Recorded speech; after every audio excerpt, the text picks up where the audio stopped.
What's up, everybody? I'm John Middlekauff. You know what I need you to do. Subscribe to our YouTube channel. We got content for days reacting to every NFL game all the time, every single day. Subscribe, like the videos. Let's go. Just flip the hat around in honor of Coward and the Backward Hat crew.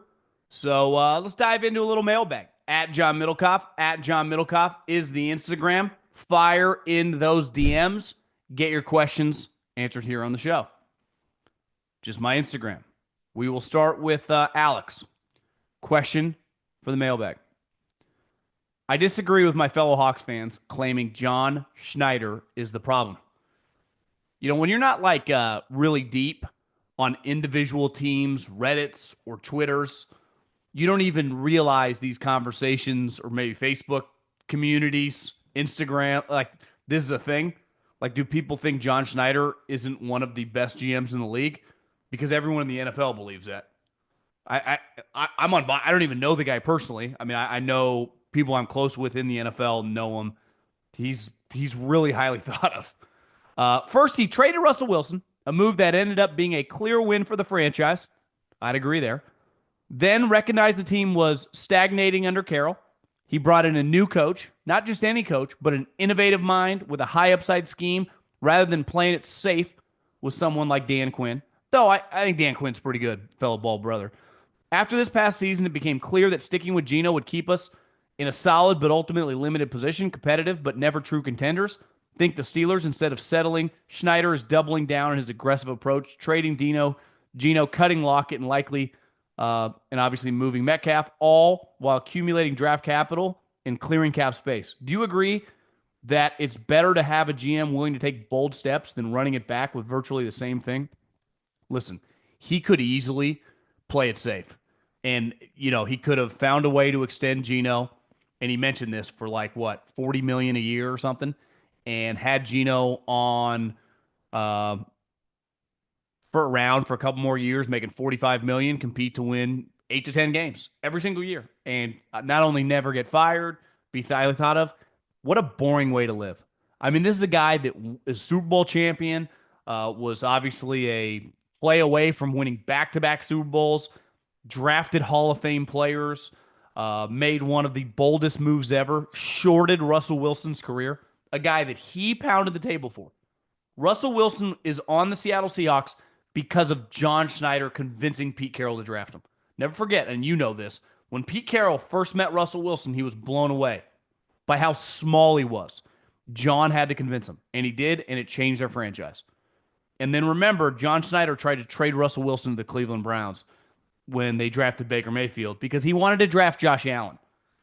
I believe in John Schnieder. I think you're very, very lucky to have him as your general manager. He's a stud. He's a stud. My hat backwards looks a little funny.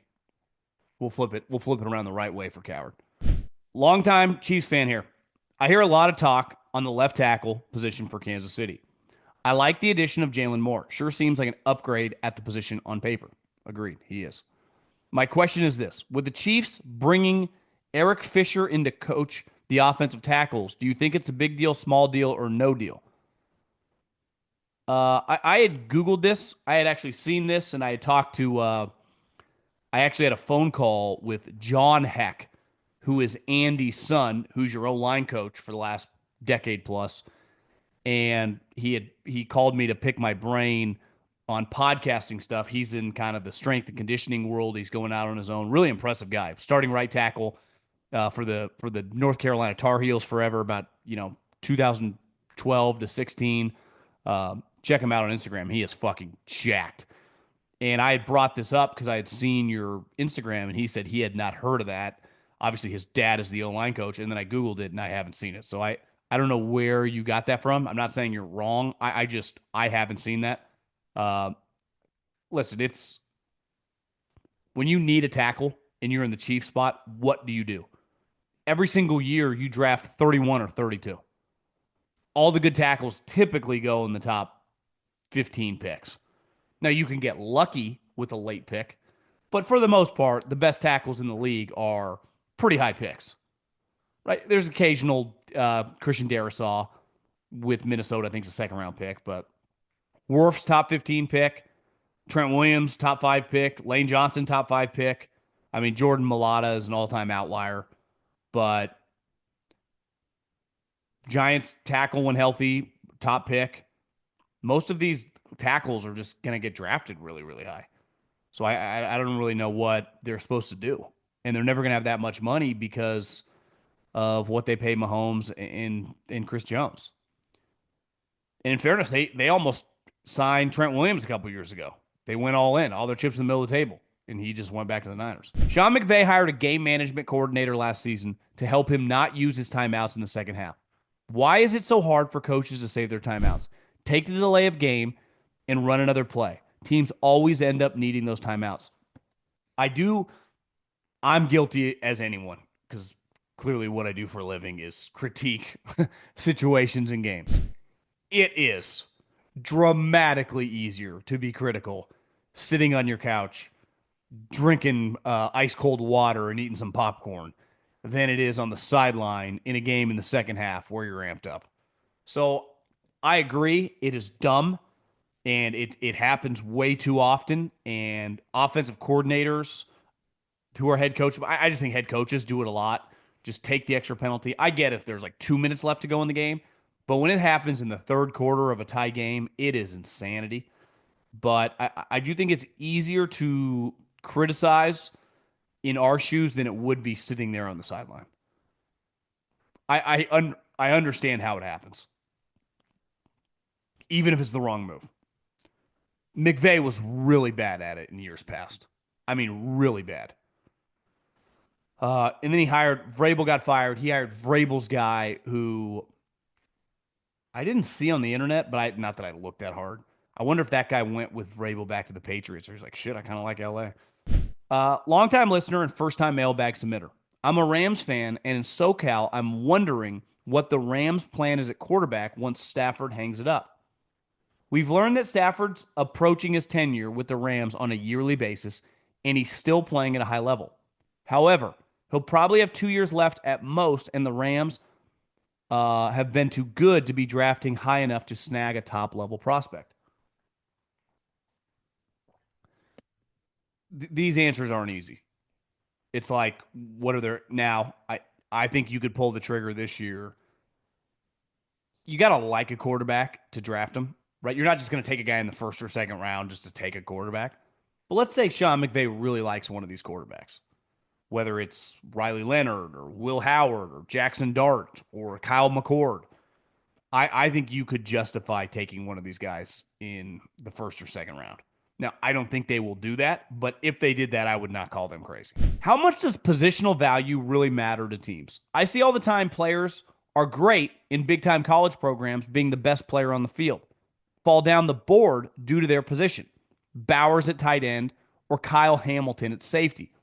I get the importance of quarterback edge and left tackle for a team, but it seems like teams will take major risks on those positions over blue-chip players. It's because of this. I'm better off taking let's say I'm at pick 7. I'm more likely to take a defensive or offensive lineman than I am a safety, even if I believe that safety might be the best player in the NFL. Because if I draft that safety at pick 7, I'm paying him a ton of money. I'm giving him a $40 million guaranteed contract, right? And again, that number could be off, but you know what I mean. Where that's not a huge deal. Like safeties don't make that much money. So I'm basically paying him immediately to be a Pro Bowl, all-pro level player. And ideally, I hope he becomes that, but there's no guarantee. Yet at tackle or pass rusher or wide receiver, if I hit on that guy and he's only making $6-7 million a year and the $35 million contract, that's a steal.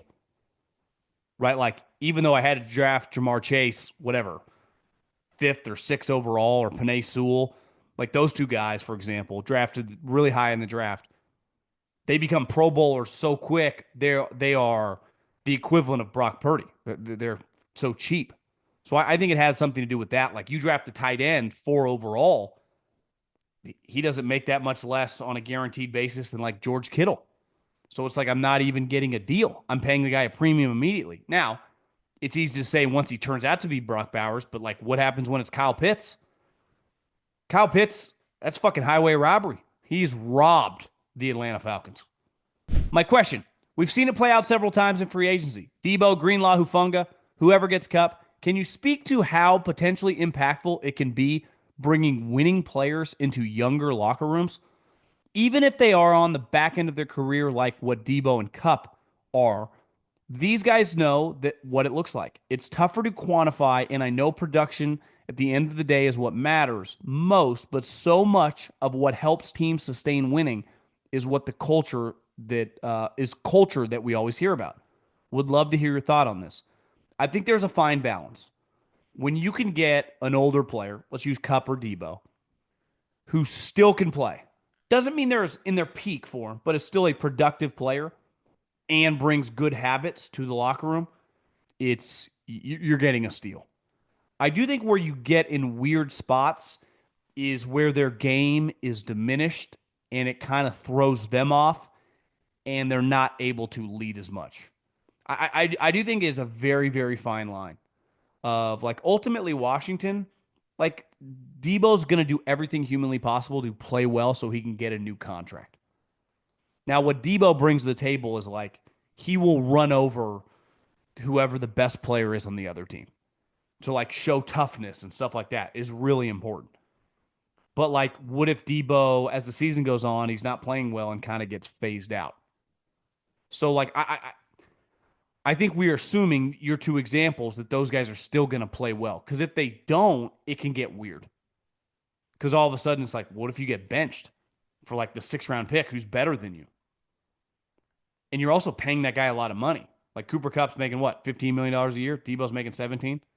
So relative to their position, yeah, they're not making as much as they once did, or relative to the top guys, but they still make a shit ton relative to your roster. So I think there is risk involved. Perfect world, no matter what, they, Debo, listen, I'm guilty of this too, did battle some weight issues. So it's like, I think there's a fine line.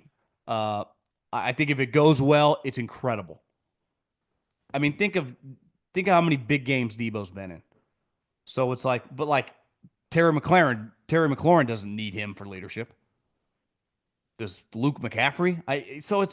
I think they need him more for just toughness. Just add some toughness to my offense more than quote unquote leadership. Like is Jaden Daniels looking to be led? Laramie Tunzel? So I think that's great in theory, and I'm not saying it doesn't matter, but I think every situation's a little different. Like if Cup's missing games, the 6th round wide receiver who's like the 4th guy on the roster, I mean, it's like, yeah, Cooper Kupp was sweet like 4 years ago. It's not now. I think it's also different when it's like an all-time legend, like Randy Moss or LaDainian Tomlinson or I mean, Trent was still good, but you get Trent. You get some of these players that are like going to the Hall of Fame, like J.J. Watt with the Cardinals. And then there's like that next tier, like really good player, but he's still got to play well. So I do think there's a fine, fine line. I think it's easier with like the backup quarterback because like everyone knows his role. Like Flacco can just help guys out. And I value that stuff. So I'm not trying to like poo-poo it, but I do think that we, and I'm guilty of this too, can overvalue that stuff. Because ultimately, the fucking game starts. It's like, can you get open? Can you make a play? Mailbag question. You become GM of the Colts tomorrow. What's your first move? I think we are doing a deep, deep dive on every quarterback not named Cam Ward. And that includes Shador, because who knows? I mean, what if Shador, quote unquote, drops? But every other quarterback, Riley Leonard, Will Howard, McCord, Jackson Dart, you just go through the group. All the guys that could get drafted from the 2nd to the 6th round. We are doing a deep, deep dive because I am kind of stuck. Like Anthony Richardson on my team, they just signed like I can't rip up that Daniel Jones contract, but none of that faces me.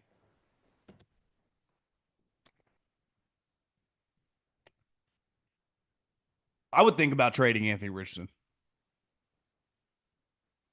Now, I don't know what you could get. Like, is it worth trading him for like a 5th round pick? But like, could I trade him to the Giants for their 3rd round pick? Because if I could, I would think long and hard about it. That honestly, and I was pro drafting Anthony Richardson, but I do think we need to acknowledge, like, yeah, it's probably not going to work. Even if you're an Anthony Richardson guy, I think you would have to agree with me. If you were going to bet, if I said right now, $1,000, maybe you're rich, $10,000, are you betting that this guy is going to be on the team in 3 years? Yes or no? Even if you're pro Anthony Richardson, you'd have to bet no. There's no way you could bet yes. Vlad, enjoy watching your podcast every morning. Question for the Friday mailbag. Reading this on Thursday, or the Thursday mailbag. Is the American dream dead? I'm 27-year-old. I'm a nurse working in the Bay Area, and I'm making decent coin. I ask myself every day, how am I ever going to afford a home and raise a family here? You know, the nice house with the white picket fence feels like an unattainable dream. Wondering what financial advice you would give to any young person growing up in this economic time period. Much love. Uh, well, let me say this. You are in an area, and there is a handful of those where if you make decent coin, I have no clue the pay scale for nurses, but you're 27. Let me just throw out a guess, and maybe I'm way off. Let's say you're making $200,000. It's a lot of money. But the reason I have a good buddy that was just at my wedding, I know him through now Maria, but he's a firefighter in San Francisco. What he makes is dramatically more than he would make if he was a firefighter in Las Vegas or a certain area, in Portland, Oregon. But they have to pay you that because one, the cost of what it costs to live, and then you get taxed at a rate higher than most of these other places. So there is no way for you to get ahead. So is the American dream dead in San Francisco or Los Angeles? Yes. You got no shot. But I'm a good example. I live there. And I make more money now in 2025 than I did in 2021. But it was pretty clear that even if what I'm making now, like where I would want to live, I wouldn't want to buy one of these shit banger homes for $3.5 million. One, I just wouldn't do it. I don't. That's like no chance. But that's the place I'd want to live, and that was the going rate. So I moved. I crossed an imaginary line. Now, in my situation, unlike yours, my pay scale, whether, it just depended on how well the podcast was going. I was going to make what I was going to make, whether I lived in Alaska, whether I lived in San Francisco, or whether I lived in New Mexico. It didn't matter. For you, it pays based on areas, right? I'm sure you make more in Manhattan or San Francisco than you would in Idaho. But me crossing an imaginary line to come to Scottsdale, which is a very expensive place now, it's gone up dramatically, has made me, I would guess, 30 to 40% richer or worth more over the course of a couple years. Because it's not even just what you save in taxes, the ability to purchase a home and put money into it, and the ability to what you save and can invest. The American dream in San Francisco doing what you're doing, 100%, you got no shot unless there is an absolute crash in the Bay Area, which probably doubtful, at least in the foreseeable future. But that is not true in other areas. Like the reason places like Arizona and Vegas have benefited a lot from people in your situation struggling and leaving, and I fall into that category. Now, I didn't leave because I was just for financial reasons. Those that played a part, I was just so fucking. I was like, I can never wear a mask again, and they wouldn't let me take my mask off there. And you come to Arizona, it's like you can't fucking see a mask if you had binoculars that went 1,000 miles. It's like, and this is I'm talking 2020. Like we're all breathing this. What's going on? So I left for a lot of different variables, but financially, the benefits are, and I tell people this all the time, because a lot of people talk like this. Most of my friends, or a large percentage of people in my life, still live in California. A lot of them do well, and they bitch and moan all the time about taxes, the prices, and I did the same thing. Until you see it when you deal with your tax guy, it's impossible to truly understand. So, like I said, I understand working at like the Mayo Clinic here probably doesn't pay whatever you might make at Stanford Hospital or San Francisco Hospital, wherever you're working. But if the number is within reason, I would leave because the American dream is fucking raging here. It's strong, and it's not. It hasn't been there for a while just because the cost of everything is so out of whack. So I'm not saying come here. I'm just saying you have options. You know I if you do have options, would be to leave and go somewhere else. When it comes to college basketball and March Mania, one thing is for sure: nothing's for sure. Upsets, buzzer beaters, Cinderellas, top seeds going home early. It's all gonna happen. Bet the unexpected. Every upset, every day with DraftKings Sportsbook. With live betting, exclusive content, promos, and parlays, DraftKings is the ultimate college basketball destination for March. Ready to make your first bet? Check out matchups and pick a team to win. It's that simple. First time, here's something special just for you. New DraftKings customers bet $5 to get $200 in bonus bets instantly. Bet the unexpected with DraftKings Sportsbook. Download the DraftKings Sportsbook app. Use the code JOHN, that's John. That's code JOHN for new customers to get $200 in bonus bets when you bet just $5. Only on DraftKings. The crown is yours. Am I the only Niner fan who likes the organization, what the organization is doing? A lot of fans and talking heads are sitting around wondering what San Francisco is doing, letting all these guys walk.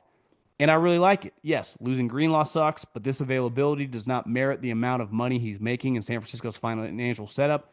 Same with Hufanga.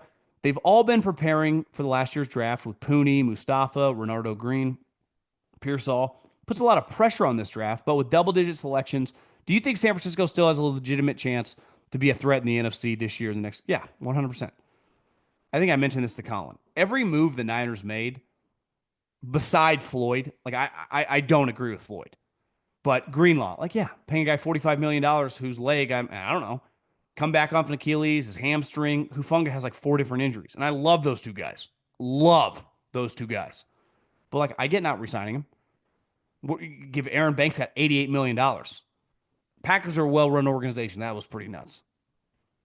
The Niners tendered Jordan Mason at like $4.5, $5 million. They were never going to pay Jordan Mason that. I get trading him. I think it's a good trade for Minnesota. I totally get it. Juszczyk ended up coming back. The Leonard Floyd thing's nuts. He plays every single game. He's a high-level dude, and he's fucking just solid player. And he's making $7 million. I'm sorry, I adamantly disagree with that one. But all the other moves, yeah, easy to justify. And listen, love Debo, what he did back in the day, but he just was pretty bad last year. I've seen most of the prominent drafters like DJ, Kuiper, and McShay mock Jeanty to the Raiders. Can the Raiders really afford to take him over Mason Graham? I don't know how to say the Missouri offensive tackles. Question. Seems like more of a luxury. The Raiders cannot take Ashton Jeanty. I would be stunned.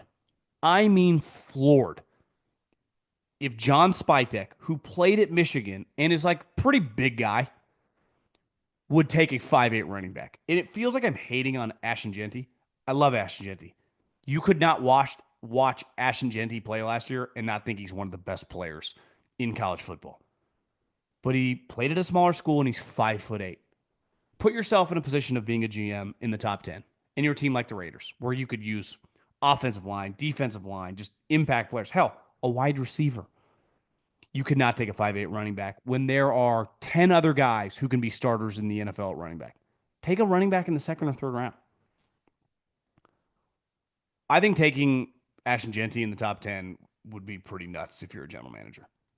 Here's my question. How do other teams' success affect other teams' team building? For example, the Eagles' D-line is stacked. Will people try to copy or combat it? Do they draft a stud defensive lineman in the draft or take a stud offensive lineman to combat it?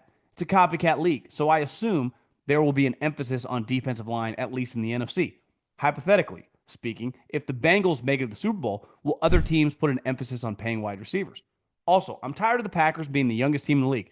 It's more of an excuse than an accomplishment. If we enter the season as the youngest team in the league for the third straight season, I'm going to fucking lose it. I added the F word there. I think naturally you always try to gravitate toward what is working. But like is what the Eagles did really that revolutionary? I think Howie'd be the first to tell you, like, yeah, we invest in offensive and defensive linemen. So should you. Like, I mean, I it's like we took Jalen Carter at 9 overall.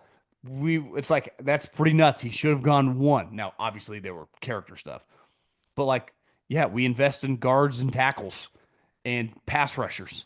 I mean, I don't think to me if there was some scheme like running quarterbacks when that kind of went in vogue, I think what the Eagles did is pretty self-explanatory. Yet the person just asked the question like, will the Raiders take Jeanty at 6? I mean, Howie, who's paid Saquon Barkley a lot of money and just said that Saquon had one of the best seasons in the history of the league, would jump off the Walt Whitman before he took Ashton Jeanty at 6 overall. He loves Saquon Barkley. He would not take Saquon Barkley at 6 overall. It's bad business. So, like, taking good linemen is just that's how you win in football. Like, I don't think it's. I think sometimes you copycat with schemes like RPOs or even the tush push or certain blitzes, but like the same type teams win all the time. The reason like the Ravens are good for 25 years, they're usually pretty good at the line of scrimmage and good on defense.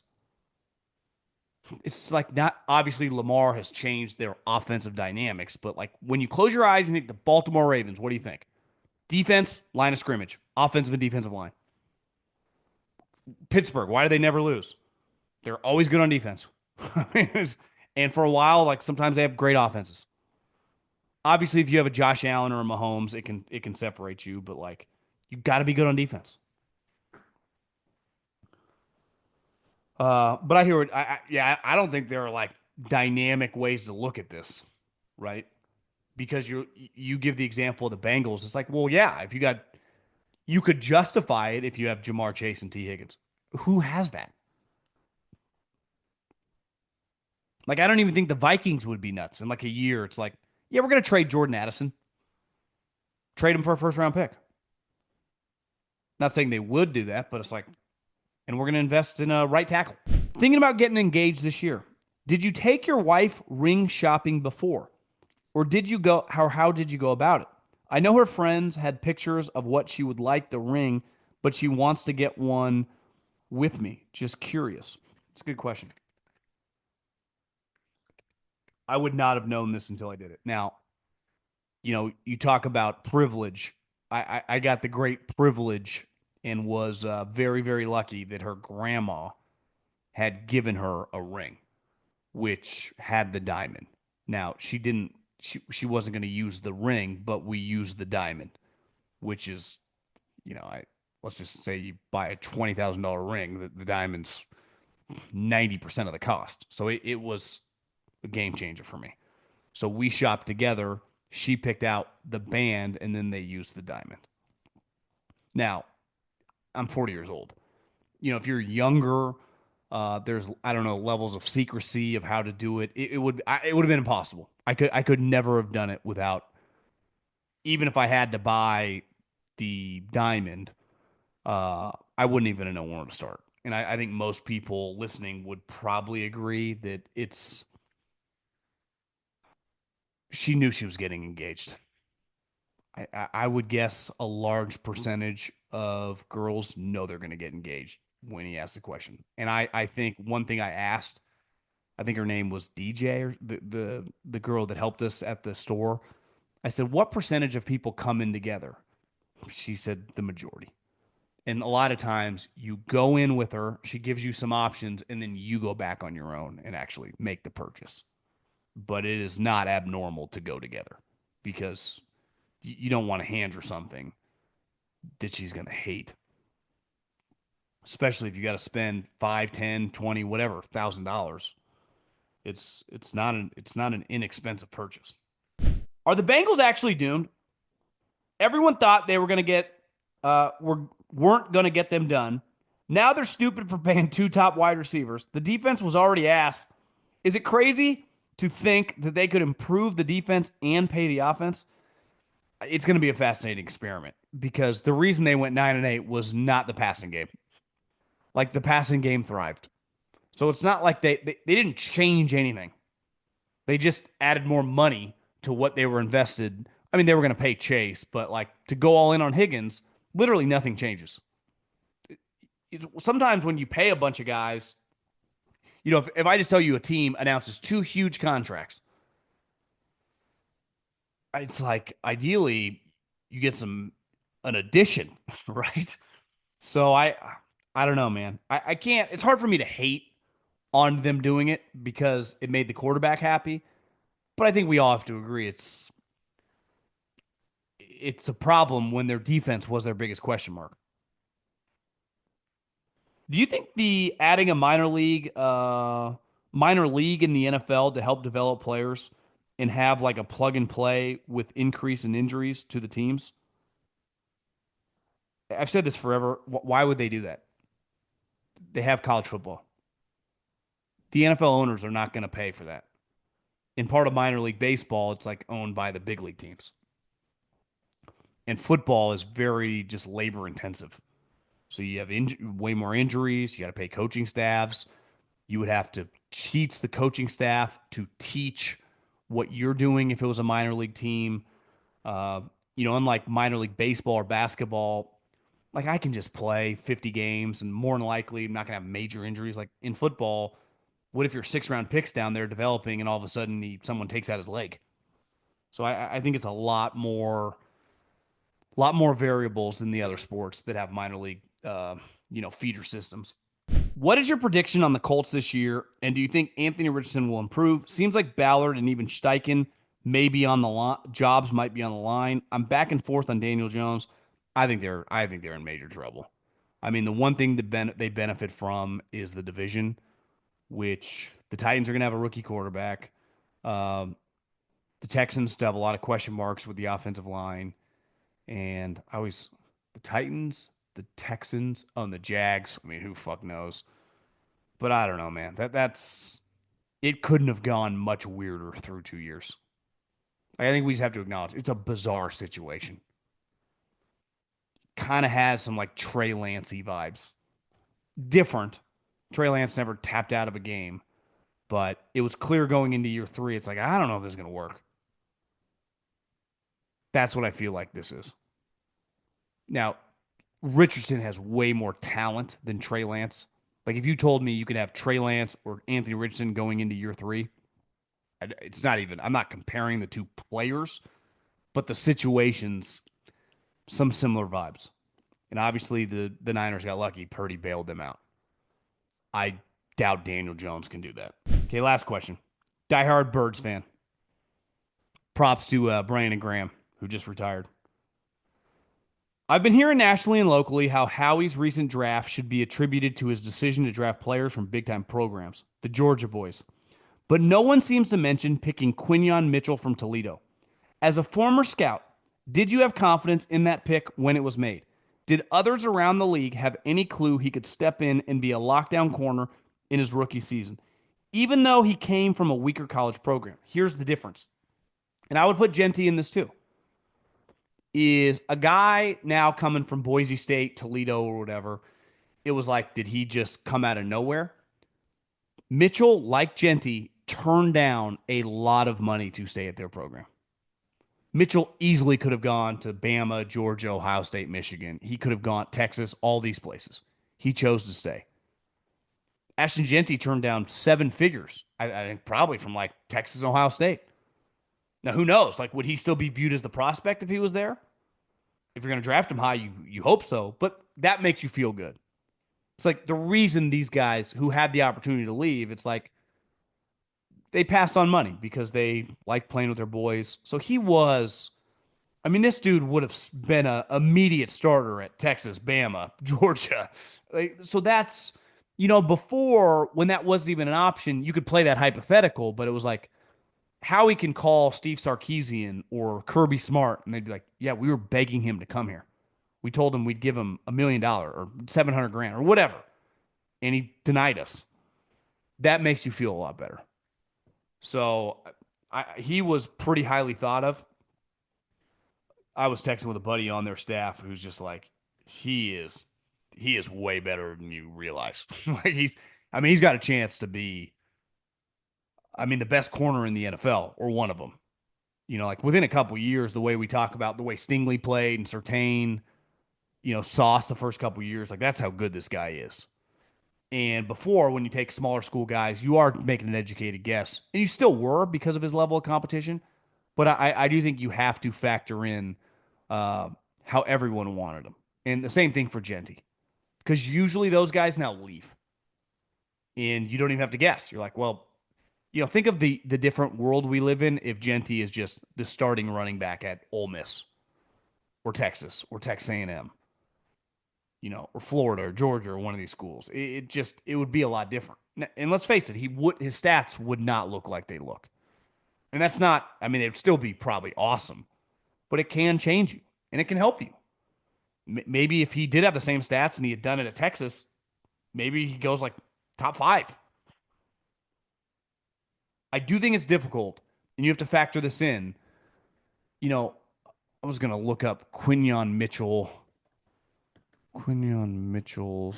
measurables. So he goes to the combine. He's 6 feet tall. He runs a 4.340, and he vertical jumps 38 inches. So it's like every team in the country wanted him to transfer. He told them no. This isn't like some little overachiever. This is a blue chip body type. 6 feet, 195, 200 pounds, can fly, explosive, like checks every box. If you told me Ashton Jeanty was 5'11, I would say, yeah, draft him in the top 10. Like Bijan and McCaffrey and some of those guys. But it's 5'8.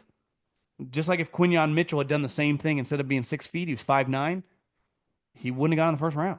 Like it does impact you. It doesn't mean he couldn't have been a great player, 5'9", but it does. So yeah, I'd say Howie's got to feel pretty good about that draft pick.